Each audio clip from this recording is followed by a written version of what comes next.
ಮಾಧ್ಯಮದಲ್ಲಿ ನೋಡಿದೆ ಇವತ್ತು ಬೆಳಗ್ಗೆ ಕಾಂಟ್ರಾಕ್ಟರ್ ಮೇಲೆ ಶೆಟ್ರ್ ಮೇಲೆ IT ರೇಡ್ ಆಗಿರೋದನ್ನ. ಇದು ಬಹಳಷ್ಟು ದುರಾದೃಷ್ಟ. ನಾವು ಯಾವಾಗಿದ್ರೂ ಹೇಳ್ತಾ ಇದ್ದೀವಿ, ವೆಂಜನ್ಸು ಒಂಥರ ಇಲೆಕ್ಷನ್ ಇದೆ ನಾಡಿದ್ದು. ನಮ್ಮ ಎಲ್ಲ ಕಾರ್ಯಕರ್ತರು ಮತ್ತು ಲೀಡರ್ಗಳಲ್ಲಿ ಸ್ವಲ್ಪ ಭಯದ ವಾತಾವರಣ ಸೃಷ್ಟಿ ಮಾಡಲಿಕ್ಕೆ ರಾಜಕಾರಣ ಮಾಡ್ತಾ ಇದ್ದಾರೆ.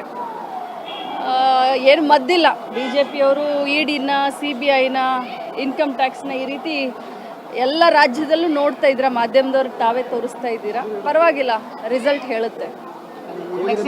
ಎಲೆಕ್ಷನ್ ಟೈಮ್ ಬಂದಲ್ಲೇ ಕಾಂಗ್ರೆಸ್ನವರು ಟಾರ್ಗೆಟ್ ಆಗ್ತಾ ಇದ್ದಾರೆ.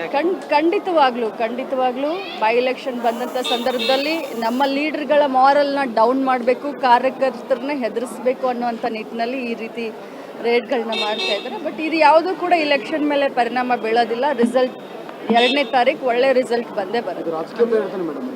ಖಂಡಿತವಾಗ್ಲೂ ತಾವು ಅದನ್ನೇ ತೋರಿಸ್ತಾ ಇದ್ರೆ ಮಾಧ್ಯಮದಲ್ಲಿ, ಬರೀ ನಾನು ಒಬ್ಬಳೇ ಹೇಳೋದಷ್ಟೇ ಅಲ್ಲ, ಖಂಡಿತವಾಗ್ಲೂ ನಮ್ಮ ಮಾರಲ್ನ ಡೌನ್ ಮಾಡಲಿಕ್ಕೆ ಮಾಡಿದ್ದಾರೆ.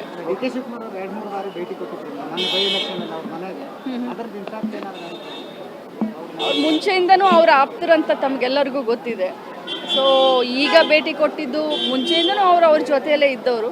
ಸೊ ಅದರ ಇಂಪ್ಯಾಕ್ಟ್ ಅಂತ ನಾನು ಹೇಳೋದಿಲ್ಲ. ಇಲೆಕ್ಷನ್ನಲ್ಲಿ ನಮ್ಮನ್ನ ಮಾರಲಿ ಡೌನ್ ಮಾಡಲಿಕ್ಕೆ ಮಾಡಿದ್ದಾರೆ.